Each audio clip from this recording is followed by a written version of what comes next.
Começando mais um vídeo aqui no canal, estamos com a eletrônica básica com a matéria sobre circuitos escondidos. E temos este exercício que diz o seguinte: determine a tensão de saída, a tensão OA e as correntes indicadas, no caso ID1, ID2, IR1 e IR2, para o circuito da figura que se segue, considerando os seguintes dados. Temos o valor de R1 sendo 5 kΩ, R2 10 kΩ, a tensão U1, que seria esta, temos 0 volts, temos a tensão U2 mais 5 volts, temos a tensão U3 que seria menos 5 volts, que seria esta. Então, neste circuito, podemos observar que o U1 está ligado ao diodo 1 e ao UA, e do nó UA sai o diodo D2 para o out, que seria este ponto aqui. E o R1, que seria este, está ligado a U2, que seria 5 volts, como vimos, e o R2 está ligado a U3, que seria menos 5 volts. É assim que está a disposição do circuito. Então, nós vamos primeiro analisar este ponto, que seria o A. Ele está conectado a dois resistores, ou duas resistências, esta resistência e esta resistência. E o R1, este aqui, está sendo puxado por uma tensão positiva de 5 volts, e aqui o R2 está sendo puxado por uma tensão negativa de menos 5 volts. Então, o que vai acontecer aqui? A partir do nó UA, teremos uma divisão de tensão entre as resistências R1 e a resistência R2.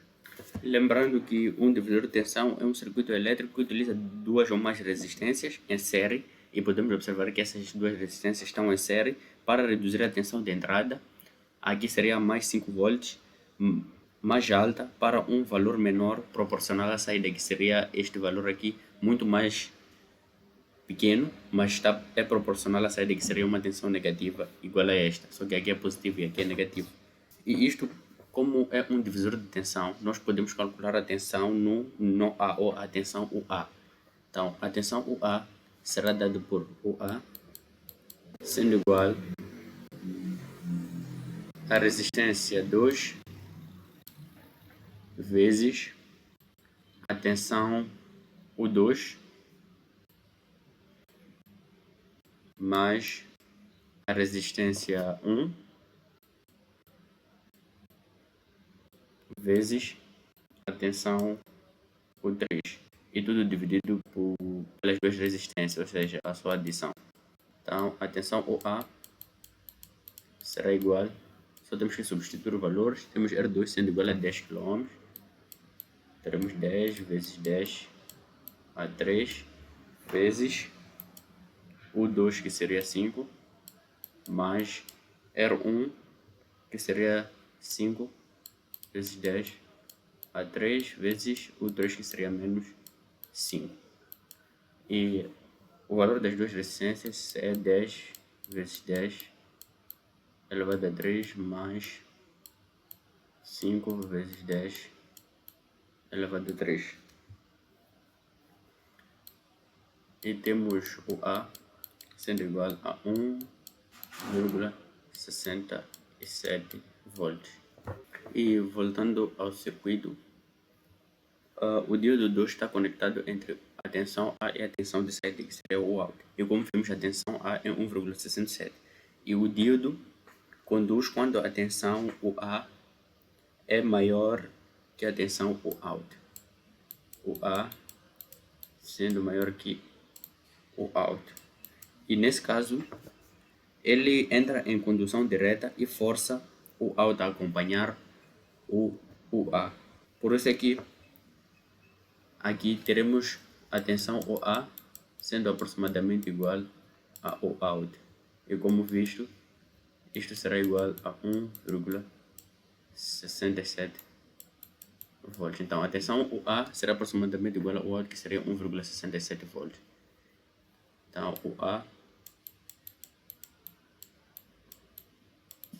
OUT sendo igual a 1,67 volts. Já encontramos a tensão UA e a tensão UOUT. Vamos calcular a intensidade na resistência 1 e a intensidade na resistência 2.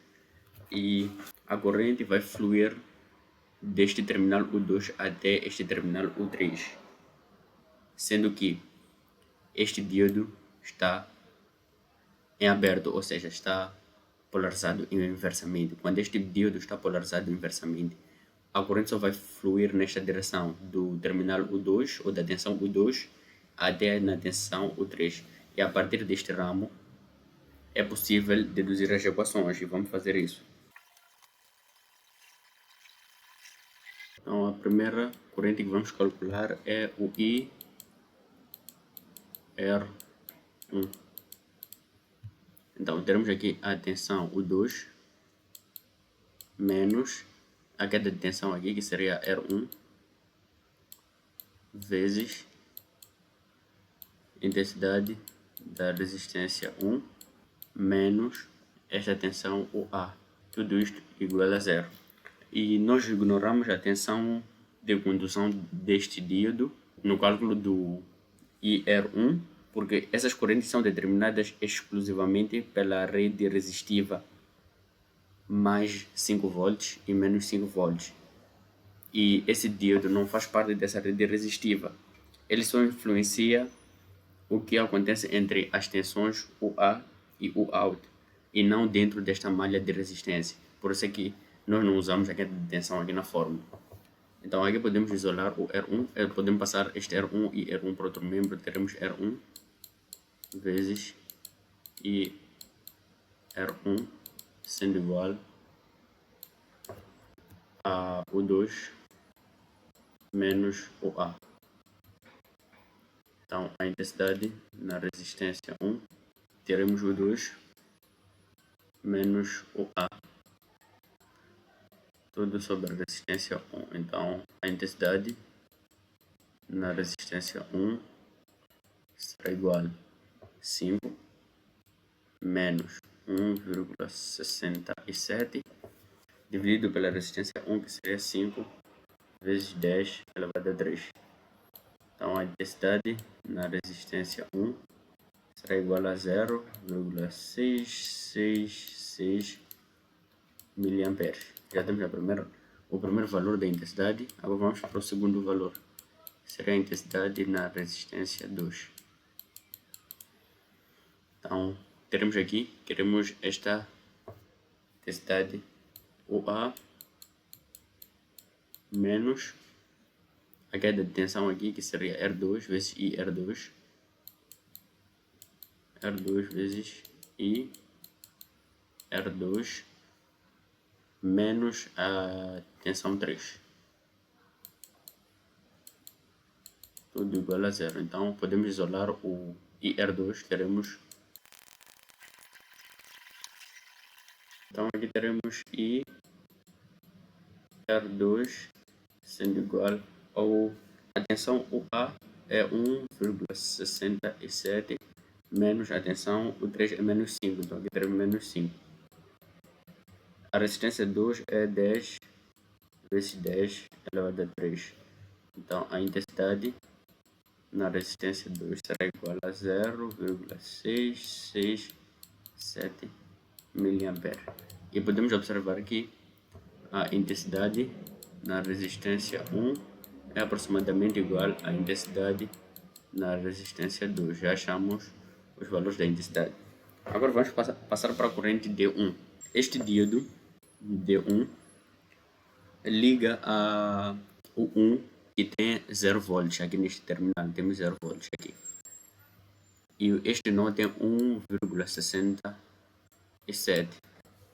E como a tensão, temos uma condição que diz que a tensão UA sendo maior que a tensão U1, ou seja, esta tensão UA sendo maior que U1, o diodo está inversamente proporcional, porque esta tensão é maior que esta. E isso implica que este diodo não está polarizado diretamente. Isso quer dizer que ele está polarizado inversamente. Automaticamente nós não precisamos calcular a intensidade do diodo 1 será igual a zero. Agora vamos para a corrente ID2. Aqui podemos observar que a intensidade na resistência 2 é dado pela adição de ID2, que está a entrar neste nó, e ID1, que está a entrar também nesse nó, e sai apenas uma corrente. Então, o IR2 será igual a ID1 mais o ID2. A partir daqui podemos isolar o ID2. Teremos ID2. Então, como vemos, o IR1 será igual a ID1 mais ID2. Então, vamos isolar o ID2. Será igual, esse ID1 passa para outro membro, teremos IR1 menos ID1. Teremos aqui ID2. A intensidade na resistência 1, vemos que é aproximadamente igual à intensidade na resistência 2. Então, é 0,667 vezes 10 a menos 3, menos a intensidade no diodo 1 é 0. Então, a intensidade do diodo 2 será igual ao mesmo valor. E podemos escrever em miliampere, teremos 0,667 miliamperes. Já encontramos o valor do ID2. E assim terminamos com a resolução do exercício.